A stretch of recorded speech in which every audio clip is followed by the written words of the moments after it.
What's going on, guys? It's Professor Gnome, and I'm here today again with Control Players Unite, doing another episode of Office Hours. This is where we review your submitted deck lists and review them, give deck building tips, and look to kind of help you improve your decks and things like that, and go over deck building fundamentals. I just want to give a special shout out to Control Players Unite for joining me again, so thank you, CPU. Thank you very much, Professor Gnome. It's great to be here with you and all the people. Hello to Control Nation and to Gnome Nation. We hope you find today's video very helpful and insightful. Absolutely. And before we get started, as always, I want to give a special shout out to the channel members on my and Dr. Ed's channels independently. They're both incredible, so thank you guys all for that additional level of support. Really does go a long way and means a lot, so thank you guys so much for that, as always.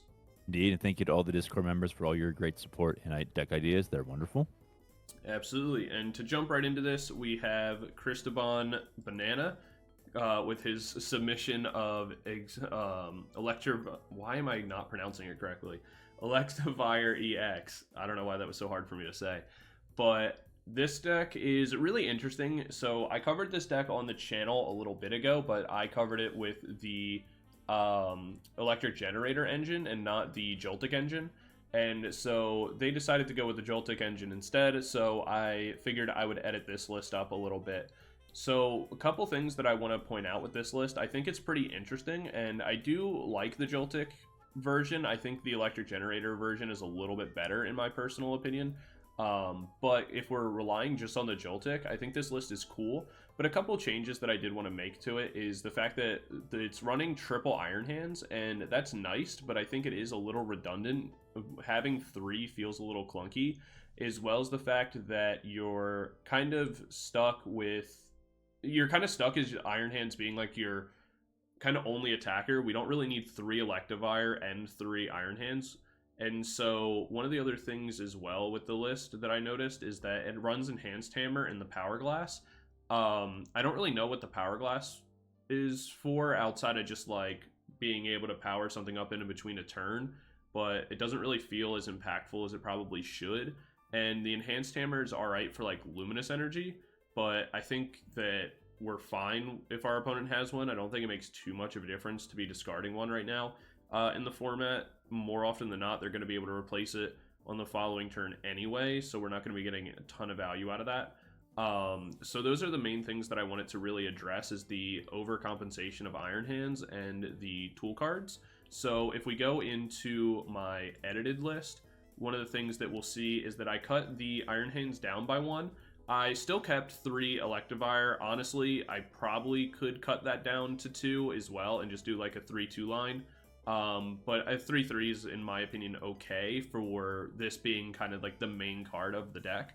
We kept the Joltik line of having 4 of that and 2 Galvantula, but the number one thing that we changed was making sure that we had 2 Heavy Baton. I think Heavy Baton is absolutely needed in this deck. One, it keeps your Electivires able to keep attacking if you lose one, but also gives more value to the Iron Hands, since once our Joltik kind of attacks and moves everything, we're kind of going to be stuck after that point if we're like knocked out and not able to keep the energy going. So we definitely want to make sure we're using Iron Hands, especially since it works both on our Electivire and our Iron Hands. One of the other things I changed as well is that I added in a Zorora. This card's really, really good. I think it's an underrated card right now that we're going to see a lot more when Black Bolt becomes more common. But it has the Thunder Raid attack for 3 lightning energy. You discard all the energy on this Pokemon, and then if you do, the attack does 210 damage to one of your opponent's benched EX Pokemon. So things like Fezandipiti, Mew, Squawkabilly, Latios, all those just become free targets in the late game, and you're able to power it up very quickly either through your Joltik or by using your Heavy Baton again to spread the energy around and kind of get those things powered up. I also added in 1 copy of Rescue Board, so that way we're able to move our Pokemon around and not really get stuck in the active ball too much. We already do play 1 copy of Switch, but a lot of times we want to be able to move things around. So whether that's our Joltik after we attack, whether that's our Zorora, or if we have to evolve into Galvantula to, hit into Charizard or something, or even a Grimmsnarl, whether it's our Fez, whatever the case may be, we want to be able to Rescue Board that. Outside of that, I didn't really change all too much. Those are kind of the main reasons why I changed the things I did. Going back, also looking at the initial supporter line, I think it's all good. We want to make sure we're having our Arbans. There's really nothing wrong with having the Ionos. You could change the Super Rod if you really wanted to, now that we have the Heavy Batons rather than that. But I think it's still fine to keep. But yeah, that's going to be the overview of Deck 1. So thank you for the submission. Dr. Red, do you have anything you'd like to add? Yeah, PG, I have a couple ideas here. First of all, I want to say your heavy baton explanation was awesome. I completely agree with the heavy baton. Definitely want to keep that in there. A couple ideas for you in the deck builder to consider. There's always Galvantula EX as a one of. Maybe you could substitute out one of the baby Galvantulas just if you want that extra firepower against an EX. The control player in me, given that I am one, really, really wants the Toga de Meru from Stellar Crown to work. It's the one where that says if you have one prize card remaining, you can just keep looping paralysis on your opponent's active. Not sure if this is the deck to use Toga de Meru in, but you will be taking KOs as it's an aggressive deck, so maybe for fun. Ignition Energy would work wonderfully with Electivire EX when it's released in Black Bolt White Flare for Electivire's second attack. So just get 2 Lightning Energy on it, then just attack Ignition and go big. There's also that possibility. The only, I guess you could say, 2 serious considerations I have would be, given that we have a lot of, I don't want to say, like we have the 4 line of Jolt Tick, we got the 2 line of Iron Hands, we also have the Baby Galvantula. I wonder if a 1/1 line of Magneton with, I think it's Overvolt Charge, you can accelerate energy from the discard pile to your Pokemon, your Lightning Pokemon. So if for any reason, like we can't find Heavy Baton, or we want it as a third option behind Heavy Baton, maybe Magneton would be a minor option. We also, but the big one, the last idea I had for this deck, that I guess would be the biggest one, is Devolution, and that's because Electivire is a spread attacker. So as long as you can avoid Shaman and just get start hitting everything real big, you can just Devo late match to get your KOs that way and win instead. So those are the only things I can think of. I think PG, your deck is pretty solid. The way it is, like what you did. I really like what you did there. So really, Devolution and Magneton are the only really big ideas, and maybe Ignition Energy when it's released. Yeah, absolutely. I like the idea of Magneton a lot. Actually, speaking of the Black Bolt, I think being able to add Dino Motor to this, so like cutting one Electivire, cutting maybe the Counter Catcher or like an extra Galvantula or something, or maybe that's what we can cut the Super Rod for.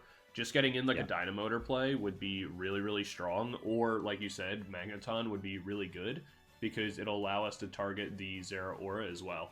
So I definitely think that's a really good idea. So definitely something to look forward to in that, whether it's Dynamotor or if you go with the route of the Magneton. I think both are really good plays, and you can make them pretty easily in this deck. Like I said, you can cut one Electivire. Probably the Super Rod would be my first pick to cut. Or one of the Galvantula, because you don't really need to be completely honest. Awesome. Yep, makes a lot of sense. Yeah, and then the Galvantula with the grass hitting weakness on Grimmsnarl and Charizard is huge. So that yeah, maybe you would want to just for those matchups.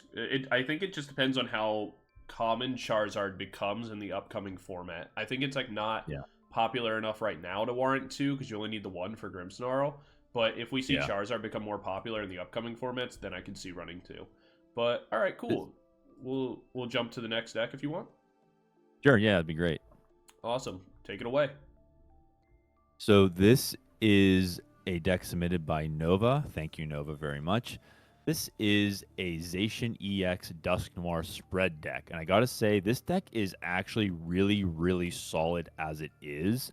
The idea here is that you're going to power up Zacian with Hop's Choice Band, Postwick, and Snorlax like you would a regular Hop Zacian deck. And of course, its main attack will do 30 damage to the bench. So what you're going to do is use Dusk Noir to pop something on the bench to get it ready for KO, like maybe a Pheasantipity. Then just come in swinging with Zacian. Your opponent KOs it, maybe KOs it, or you self-KO a Dusk Noir. So then your Cramorant is already ready. Because switching can be a bit of an option, the deck had 4 Jet Energy, so you can just pop a Zacian or a Cramorant into the active very quickly. Iron Bundle is there to disrupt your opponent's active. Maybe you want to, your opponent has a Badoo in the active, and you want to use the 30 damage to the bench to get rid of Badoo and hit something else a lot heavier. There's also Latios, just in case we want to get out, like if they gust up a Snorlax, or maybe we want to start to try to loop our Blood Moon or Saluna EX, which is our big late game attacker. Squawk is obviously there for setup. Fez is there for draw, obviously. Um, Otherwise, it's a pretty straightforward. Let's just power up the Zacian and get Dusknoir set up, kind of a build to just go ahead and just start spreading damage really, really quickly as soon as possible. And so because like, we can shift into the edits, because the deck was already pretty well intact, I thought, you know what can I really do here that would be semi-innovative or exciting? And as I was playing around with it, I thought of eliminating Dust Noir and just trying to go for like a really, really strict Uxie spread build. And that really was really underpowered. The Zacian Dust Noir combo is seriously like, I mean, you can obviously tell by looking at the deck, it's the heart and soul of what we're doing here. But what I mean by that is it really is like something that's your game plan. Like you don't want to get, oh, maybe I'll get a Dust Noir, maybe I'll get a Zacian. No, it's the combo working in unison. You got to do them together. And so what I ended up doing was I eliminated Cramorant completely. I dropped one Snorlax, one Research, both hops bag, two hops bag. Yeah, I kept one. Dropped a Nest Ball, Ultra Ball, and a Jet Energy, and I went for the 3/3 split with Jet and Psychic for Uxie. I also added in. Let me tell you what I added. I added in a Buddy Buddy Poffin, 2 Devolution, 2 Uxie, and 3 Psychic Energy. Similar to my Electivire comment, the Devolution really is like the main win con here now. You'll pop your opponent with Dusknoir, keep hitting them with Zacian, but then Uxie comes in and kind of cleans up. This is especially pertinent if you can get a boss's orders to bring something up into the active. They just kind of stall where you just keep using Uxie over and over again. Otherwise, everything is exactly the same. I think what you could do if you want to take this a step further would be you could drop to a 2-2-1 line with Dust Noir and up the Uxie. Maybe drop a boss or an Arven if you're feeling daring and go do a 4 Uxie line. We do have 2 Night Stretchers to get back the Psychic Energy. So it's really more of like, I don't want to say it's a classic spread deck, but it definitely is more spread happy and doesn't really care if Cramorant is going to pop anything big or not. Although we do keep the Bloodman for late game attacks as well. Secret Box, I kept as the spec of choice. It's absolutely clutch for getting all of the post wake that you need for Zacian to get powered up, as well as the boss's orders, etc. So that's the gist of it. It's more of a spready kind of a deck, focusing on Devolution as a win con. So there you have it. Yeah, I think the list is really interesting. One of the things that I would ask, and this is mostly just a personal bias, but would you want a Maractus? Because Maractus is just like, it feels so broken. And so any deck that you're just like, you're forcing your opponent to like make moves and like have to play around like spread and stuff like that, and it's just like you just in the late game just go like and retreat trapped. Oh yeah, that makes a lot of sense. Especially mid game if they're like, hey, I'm just gonna bring up my Dragapult. Well, I can bring up Pheasantipede, and what are you gonna do about it? So yeah, the retreat lock is definitely something to consider, and especially because Maractus has Exploding Needle's ability. Put 6 damage counters upon being KO'd, so that would even help even more. Yeah, I think Maractus would go a long way in this build. Yeah. And then the other thing as well is that is it Azelf is the other one that does more damage based on damage that the Pokemon already has, right? Yeah, I think so. It's, Azelf. Yeah. Yeah, Azelf. Would you consider running a copy of that as well? I would, if I run Azelf, I might drop a Dust Skull, and I would also probably drop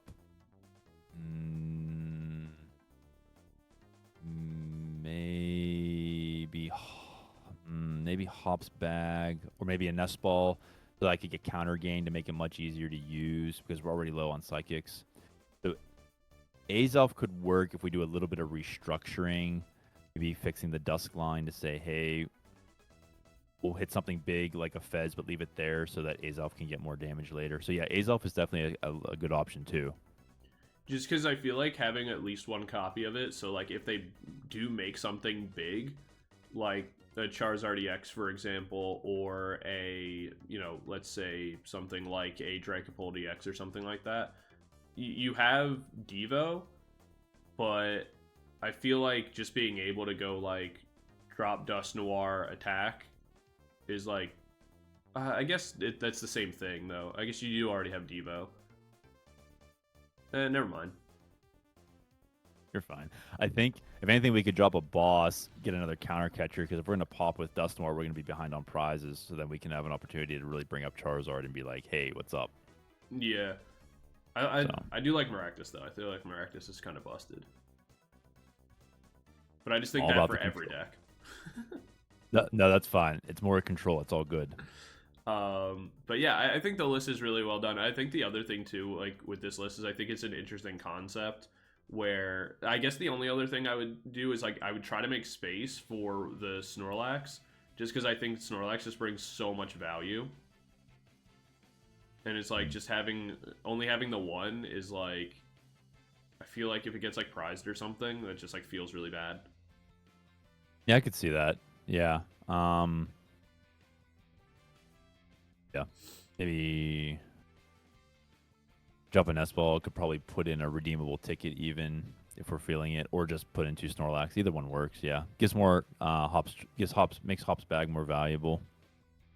Yeah, I think that would be my thing. I think I would go like cut one Nest Ball for a second Snorlax, and then I'd be willing to cut one Psychic for Cramorant, just because I think Cramorant's busted. Mm-hmm. And then, is there any? I'm trying to make space for Maractus. I don't know what I would do. Mm.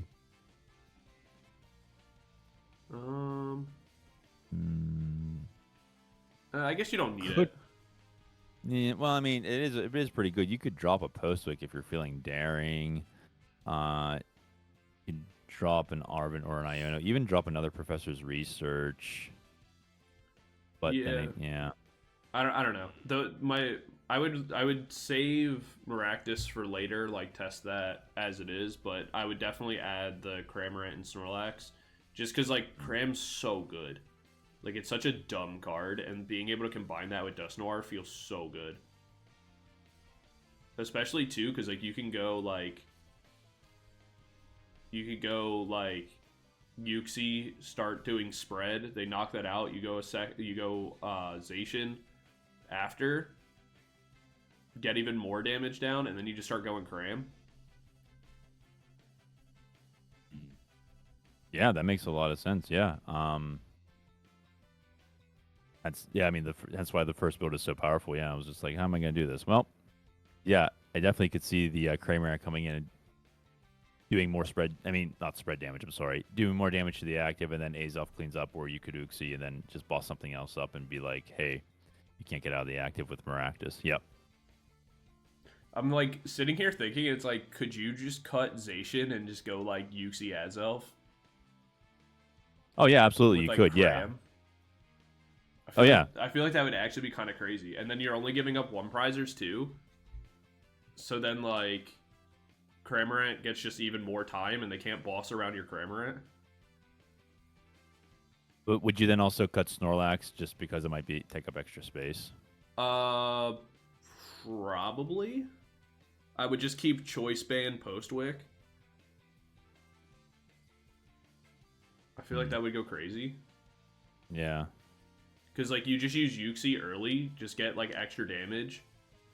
They knock out one of your Uxie, you pop Dust Noir, take a prize, attack with Cram, just start knocking everything out.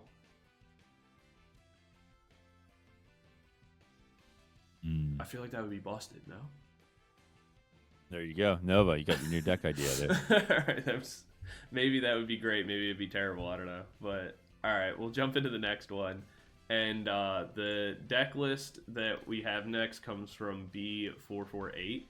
And they did a really, really interesting original list with using Ceruledge EX alongside Zoroark EX, which is pretty cool. And originally when I was looking at this list, I thought about trying to bring it back to Goldango, because Goldango and Ceruledge is like actually low-key cracked. But I couldn't really get the list to be where I wanted it to be.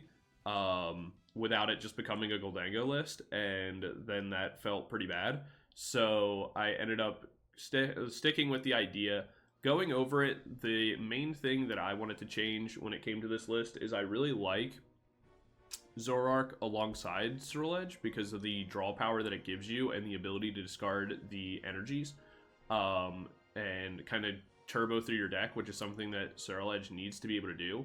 The main problem is that this deck is designed to be able to attack with the Zoroark EX, and I never wanted to do that ever. I felt like every single time I was playing, there was pretty much outside of the Grimmsnarl matchup, never a time I wanted to put energy on the Zoroark. And more often than not, the energy that I'm like powering up Zoroark with to be able to attack, I'd rather it just be in the discard pile. And the bench space that Reshiram takes up, I'd rather it just be more Ceruledge, so that way I can just like keep looping attacks. So that was the main thing that I wanted to change. So going into the edited list, I changed that around. So what I did was I just added more to the energy and cut out the dark energies, and I cut out the Reshiram because I just felt like they weren't really doing enough. I added in a Pokegear. I changed the one of the other things too that I changed, and I think this is kind of important to note, is that in the other list, it ran the End's Castle, and they added that in to help with like getting boss trapped and stuff like that, like your Zoroark EX getting stuck in the active. And that definitely is a threat, and I think that's also part of why they ran the Reshiram, so that way if it gets bossed up, you can still use it.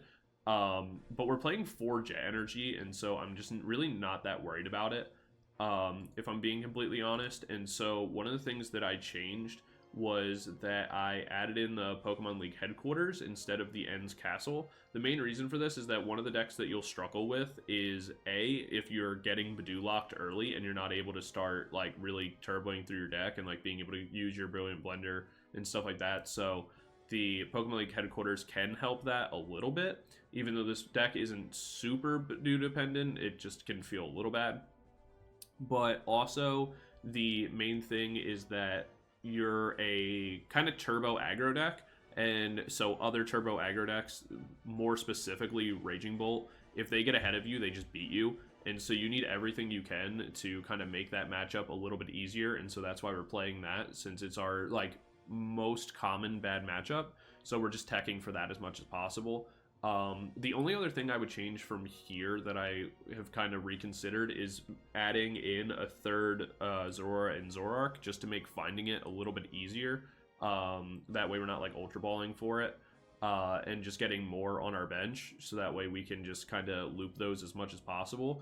But like I said, since we're playing the 4 copies of Jet Energy, I'm not really worried about getting stuck in the active ever.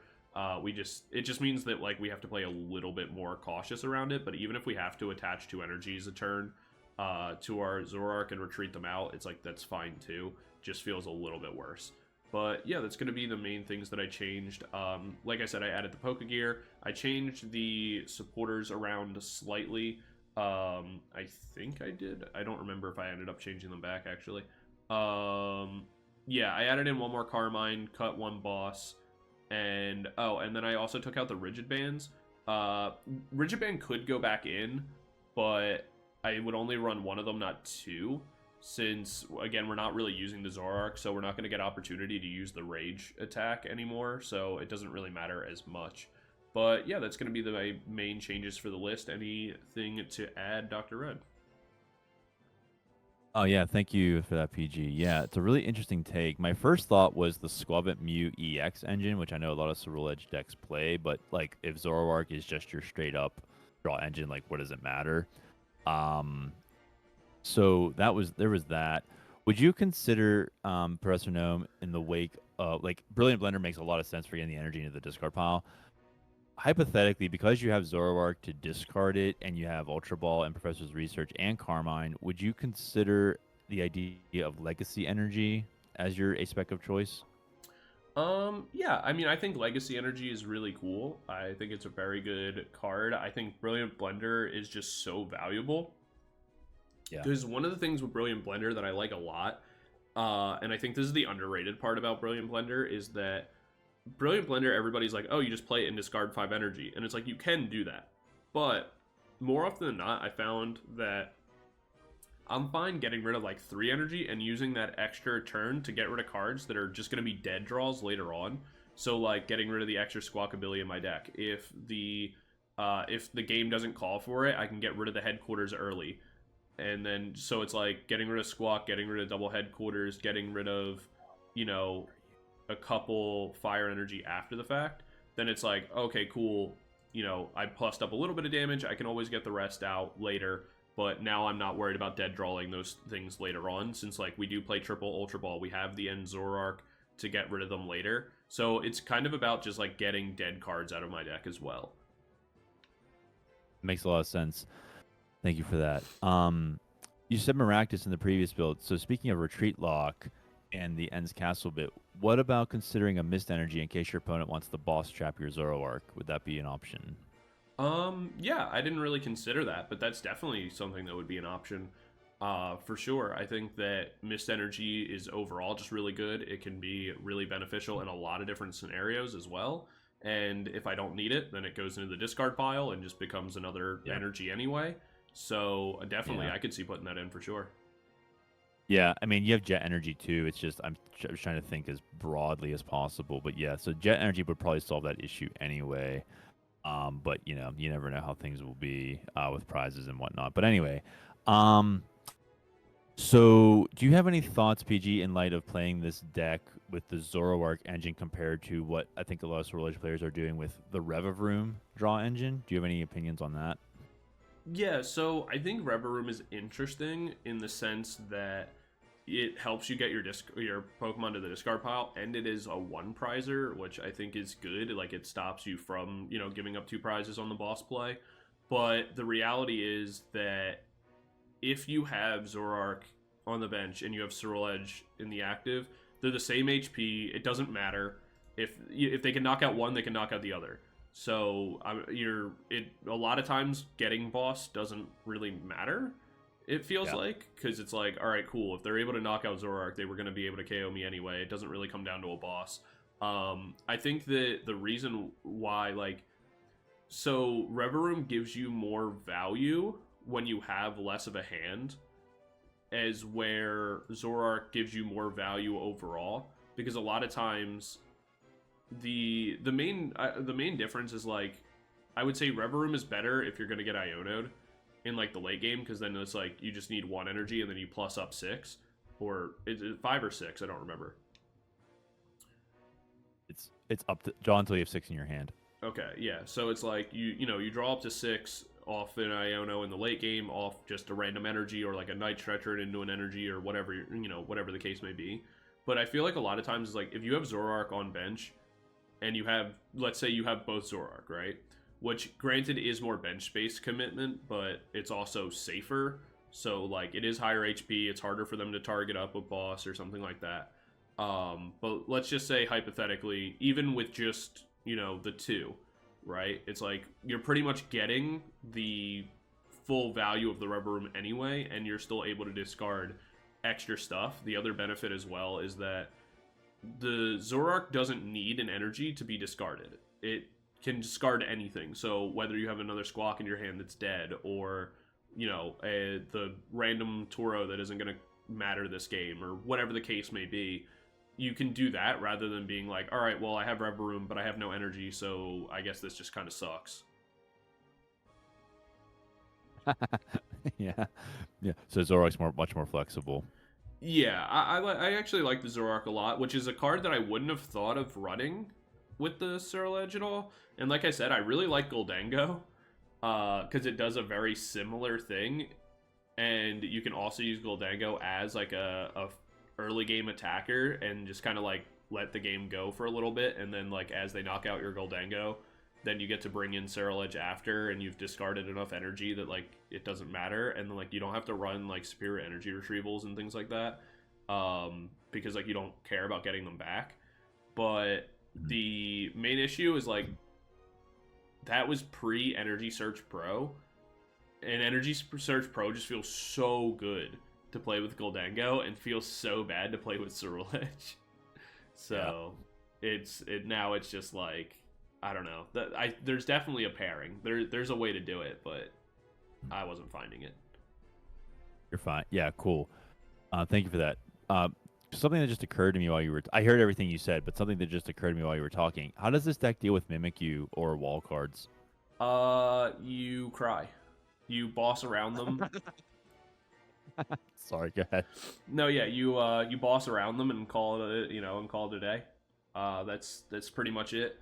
You use Pheasantipity and hope they play poorly. Okay. Just curious. Yeah. Just curious because when I'm on the ladder and I face Ceruledge, I'm just like, I'll just put Mimikyu in the active and sit back and wait. So I was just curious. It's just a curiosity. Yeah. The problem is like with Ceruledge and like cards like Goldango and all that kind of stuff. It's like there's not a good there's like not a good card to use to deal with it. Like canceling Cologne not being around is like, all right, cool. You just hold the L and just assume that like if you take this deck to to your locals or regionals, it's like you're only gonna hit one walls match and you just hold the L and move on and try to win all your other games.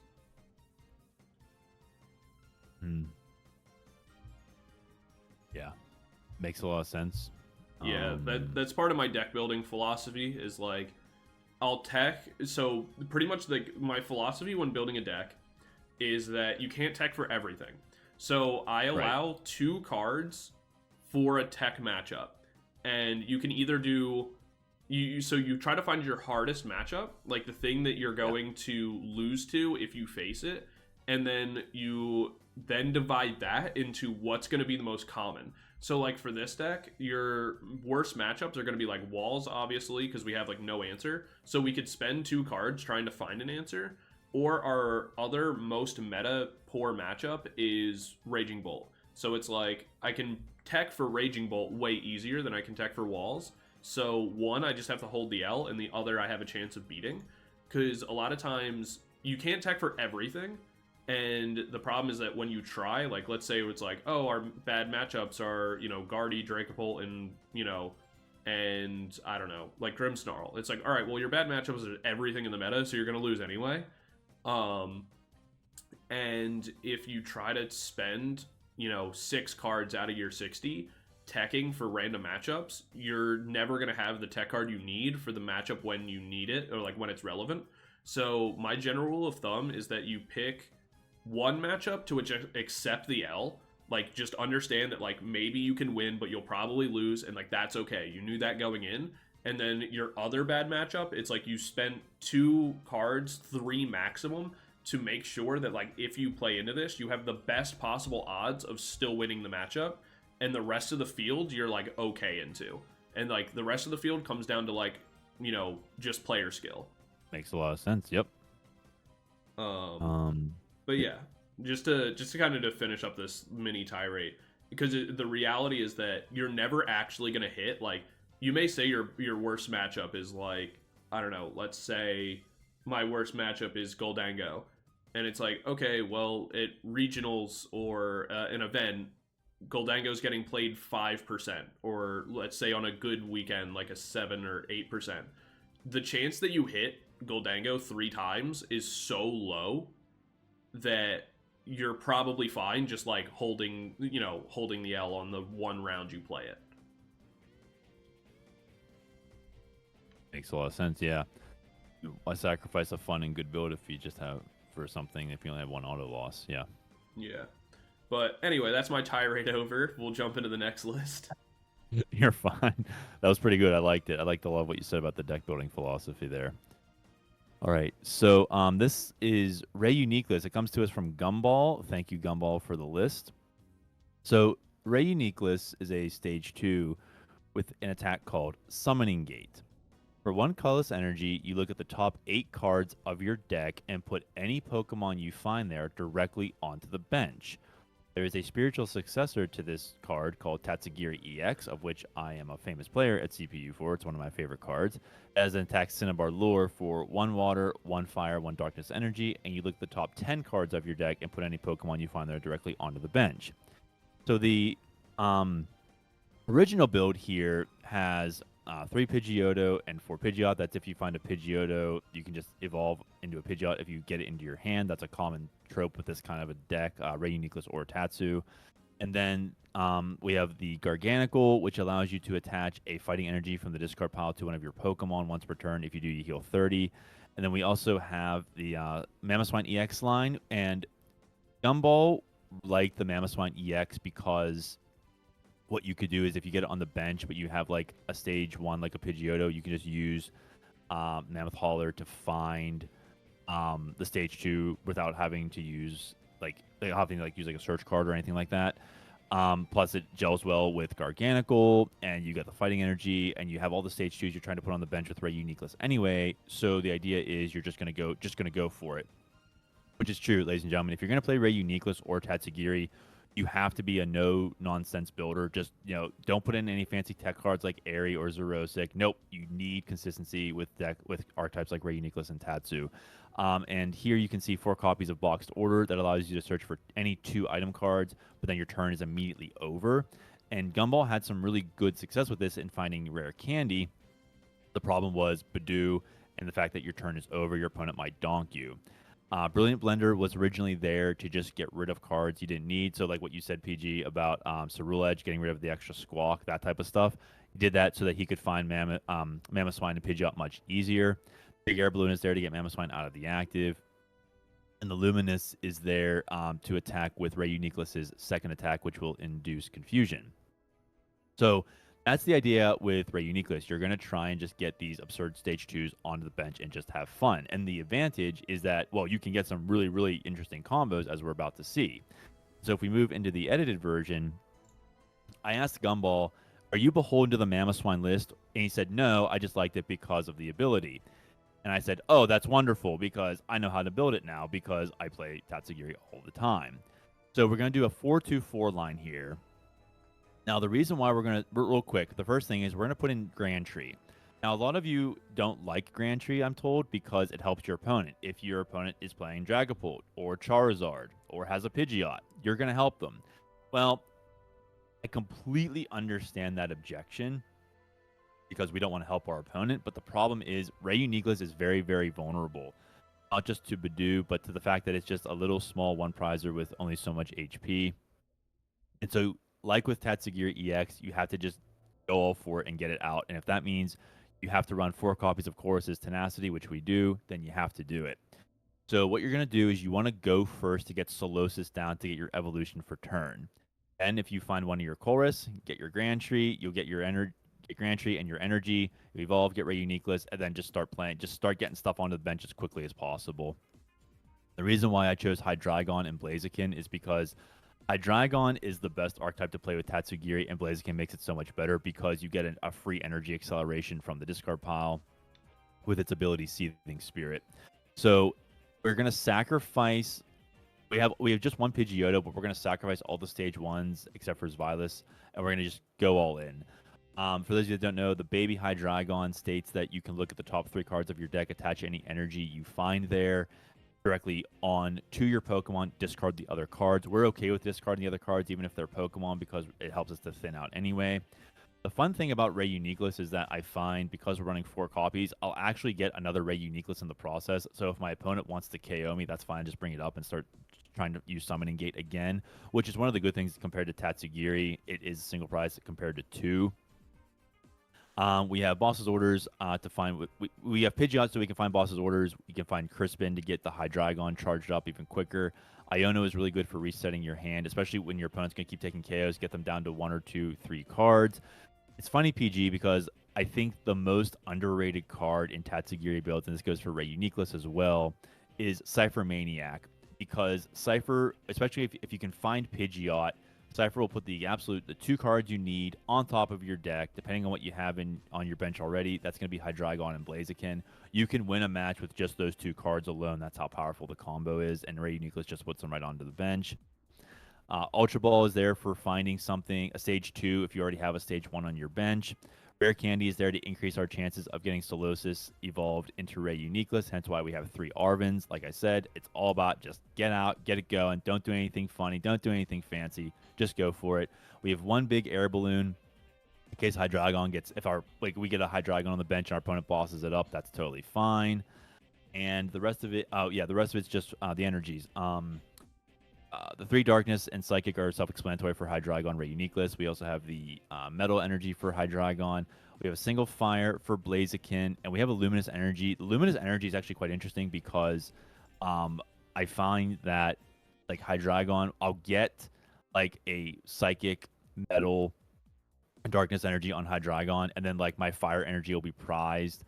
But, like, for some reason, Luminous will come up. So you could drop the Luminous if you just want to go for a second Fire, but for some reason, I found it really, really helpful. This could also help if you want to go, like, if you want to play something like maybe Serena EX, where you need, like, that one Grass Energy, you could just put it on Serena and don't use the second attack. So Luminous could be used for other Pokemon, but I put it in there just because I found it was helpful for me. Especially like if I have 1 Darkness Energy on a baby Hydreigon and the other 2 are in the discard, I can't use Blaziken for whatever reason. Luminous comes in and takes the place of the second Darkness. So that's the gist of how you would want to build a Ray Uniqueless Tatsugiri. Kind of what I'm pairing them together because they're so similar. That's how you want to go and build this kind of an archetype. That's how you kind of want to play it. You can definitely mess around with the cards I put here and doing some different combos. Like, you might go for a higher Crispin count. You might drop an Ultra Ball for another Arvin. That's totally fine. It kind of depends on what you're comfortable with. This is what I found I was winning with consistently. Again, the tricky part is just getting Ray Uniqueless out because it's a stage 2 and it's so vulnerable. Contrary to popular thought, one more thing, PG, is that I didn't have any Buddy Poffins because it just takes up space for my part. Given that it's your only basic, similar to Tatsugiri, you're just gonna have to accept the mulligans. You could run a Badoo and a knocked out engine if you can guarantee Hydreigon on the bench to make your life easier, and then you could also put Area Zero Underdepths in. That's good for Tatsu, but for Ray Uniqueless, it's a single prize or stage 2. It's just like, oh gosh, how am I going to do this? This is the quickest, most efficient way I could find, but there are other answers out there, as I've seen with the Tatsu builds.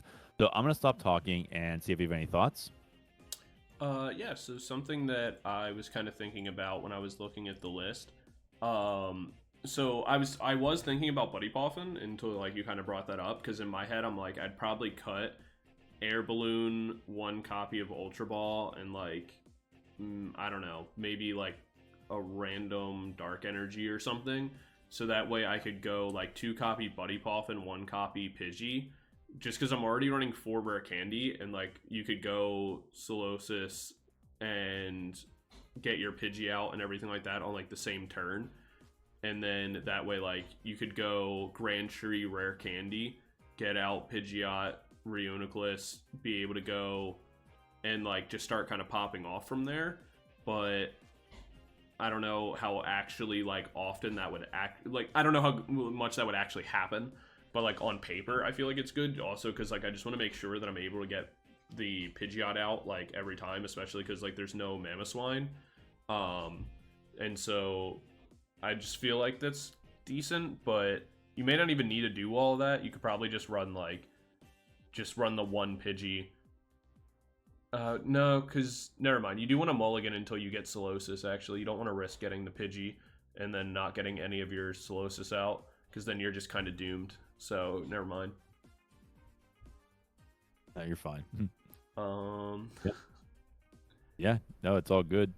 No, yeah, I get what you mean now, though, like, when you're saying, like, just taking the mulligans, because, like, if you don't get the Solosis, it's like, well, you're just kind of doomed then. Yeah. And I guess that's the same for Tatsu. Like, I don't play Tatsu that much, so, like, this is very interesting to, like, hear you talk about it. Because, like, I'm thinking, like, oh, why not this? But then it's like, oh, okay, this makes way more sense now that, like, you kind of explained it the way you did. Oh. Yeah, well, thank you for saying that. Let me give some contrast here. Like, I tried a Tatsu build. Tatsu has its first attack is a wall breaker for 100 damage. And there is a build you can put in where you focus all your energy on that attack. And I gotta tell you, PG, it's not worth your time. It's fun as like an experiment in deck building, but like just not doing anything constructive. It's all big basics. It's Fez, it's Badoo, and then you're just kind of like, okay, I'll just attack and get KO'd because it only has 160. And so Ray Uniqueless is very vulnerable, being as a stage 2 with not much HP. So you're just like, you know what? As you said, yeah, you got to get it out, got to get it going. Let's go. No nonsense. Although I could appreciate wanting, you could theoretically, like, if you really, really want Badoo, you could drop 2 Ultra Ball, put in some buddies, get a Badoo in, and then you use Arvin to get your buddy. You could probably delay your opponent a turn or two, but like if they get their energies out, it's game over. So yeah, there is a possibility for doing it with basics, but as you were just saying, yeah, take the mulligans and just get Solosis out. Yeah, the only other thing I can think of is like, I feel like Briar would be really good. Just because I feel like Briar's just a broken card, and if you're trying to attack with High Dragon anyway, Briar's just broken. That and like, is there other stage 2 mons you would consider adding? Like, I feel like just being able to run like Charizard's pretty broken. The problem is or like because you already have fire energies. Yes. So like Charizard's pretty broken. And which is like, I mean, just always a possibility. You have the energy to run Dracopult EX as well. So like even just running like one or two of those, but I don't know what you would replace for it is the problem.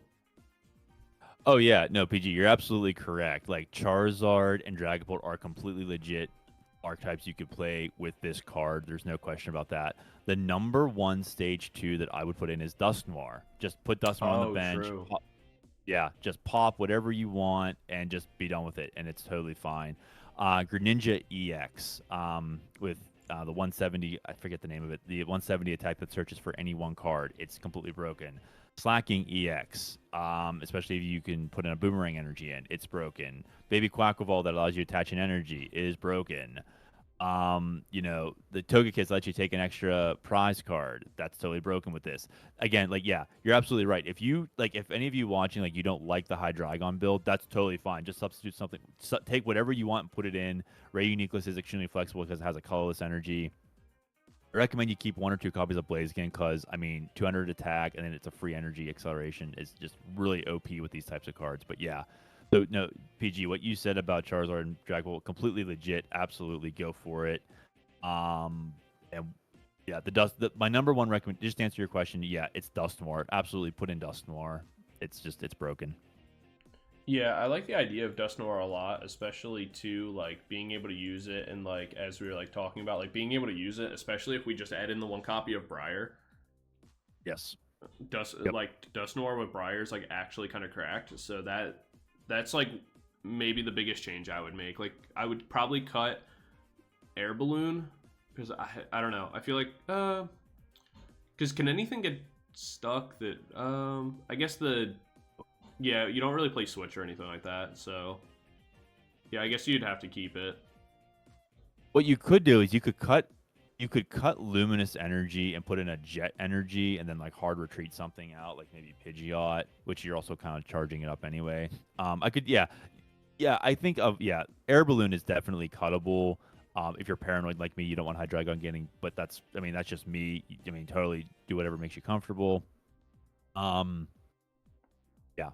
You could also put in a couple copies of Dusclops just in case you have the biggest one of the biggest problems with these types of decks is that you'll get the stage 2s in your hand. You're like, okay, well, I'm not going to find them off of Summoning Gate, so it's not going to matter. But maybe I'll find the stage 1s. I can just evolve next turn. So that's also a possibility too. Would you consider running Academy at night? Yes. I run Academy at night with Tatsugiri because, I mean, you have the cards. CPG, the problem is you can run 2 or 3 copies of Tatsu, but look at the Ray Uniqueless line. You're running 10 cards. So, with 2 or 3 copies of Tatsu, that's 7 to 8 extra cards you can put in, and you can't do that with Ray Uniqueless. It's just not feasible. So unless you're going to sacrifice like more Pokemon, which you could do, like you could drop the Pidgeot down to maybe 3 or 2 and put your Academy Knights in there. That's perfectly legit. Academy Knight is insane with these types of cards too. But again, this is just one. This is the one that I found worked. But again, if you or any of the viewers want to try Academy at Night, I absolutely recommend it. Yeah, that would be like my biggest thing if I was going to attempt to change anything. It would be that like, because in my head, what you could do is you could run something like you could thin your deck out like early, like just kind of commit to the deck thin, cut some of the stage ones, so like you just go full gamble on it. You cut like the Pidgeotto out, you cut one Pidgeot, and then you just go like Academy at Night and try to like Ultra Ball your Pidgeot into hand, and then Academy at Night it down, go Reuniclus or something. Like you just hard commit. Yeah, hard commit's the name of the game. Yep, that's absolutely right. But yeah, I think it's a super interesting idea. Yeah, Reuniclus is definitely a challenge for deck building. But I mean, if you like it, it's all good. Yeah, I think that and Tatsu are both just really interesting cards. That I'm not gonna lie, when Tatsu came out, I was like, this card sucks. It is horrible. But then like the more and more that I keep seeing it, I'm like, this card's actually really cool. It is a very cool card. So is Reuniclus. Again, it's just like I said at the beginning, you got to go all in and just be like, all right, I'm committing to this one attack. If it doesn't work, I lose. But if I win, but if I get it off, the payoff is huge. So yeah, I forget who it was, but I saw somebody who played it with Guardy, and it was really fun. Oh, the Tatsu?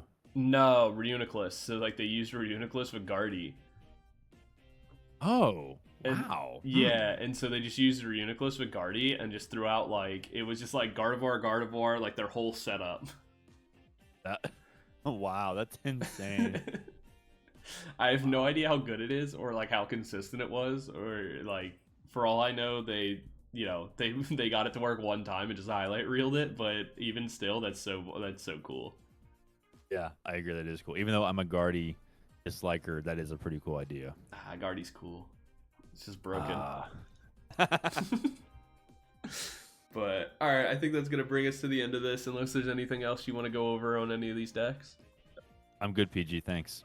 Awesome. But yeah, that's gonna bring us to the end of this episode. It was a ton of fun to do, so definitely looking forward to doing it again in the future. If there's any lists that you would like us to review, feel free to leave them down in the comments of this video, so that way we can get to them on our next episode. This is something that we want to do more often. I definitely want to start streaming these as well, so we can do them live, but that's for future times when we can coordinate that and our lives aren't so busy. But we'll definitely work it out in the background and such. But you know, as always, don't forget to like, comment, subscribe to my channel, and I will have everything down in the description for you to go over to Dr. Red's channel as well. Is there anything you want to plug while you're here? No, everybody, just I'm keeping the control content coming. So watch Professor Gnome, watch me. We love you. We thank you all for the support. So yep, that's it. Absolutely. All right, thanks everybody. We'll see you guys in the next one. Peace. Peace.